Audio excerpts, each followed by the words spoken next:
एक मिनिट ऐका. आपण प्रत्येक जण कोणाचं एकाचं पूर्ण ऐकल्याशिवाय दुसऱ्याने नका करू. तू तो काय एक मिनिट मी बोलू राहिलो ना. निधी कसा प्राप्त होतो गावाला सगळे लिहिले.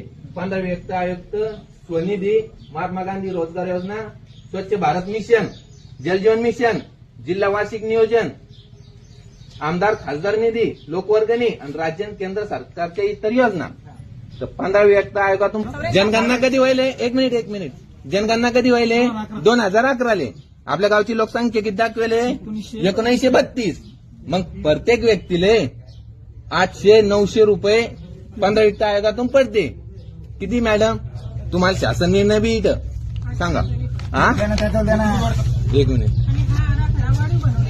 वाढीव ते जाऊ द्या, हे सांगा. हे इथं आहे 15 वित्त आयोगाचा शासन निर्णय, महाराष्ट्र शासन. हे 80% निधी ग्रामपंचायतले पडतो, 10% पंचायत समिती, जिल्हा परिषदले 10%. सांगा. मी तुम्ही फक्त त्याचं बी पूर्ण ऐकून घ्या. हे निधीचे प्रकार आहे आणि असे टोटल 80 लाख रुपये यांनी टाकेल विकास आराखड्यात की आम्हाला गावचा विकास करायचा आहे आणि 80 लाख रुपये आम्हाला टाका. हा, बरोबर आहे. मग शासनानं यांना किती रुपये टाकले? हा, हे मला दाखवा, गावकऱ्यांना दाखवा.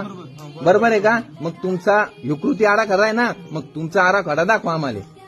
हे तर 2000 कितीच आहे? 24-25चं. हे मागचं जे झालं गेलं ते जाऊ दे आता. फक्त या एका वर्षाचं दाखवा. हे 2021-22चा आहे, 22-23चा, 23-24चा. या प्रश्नाचं उत्तर द्या. हा, एका वर्षाचं दाखवा.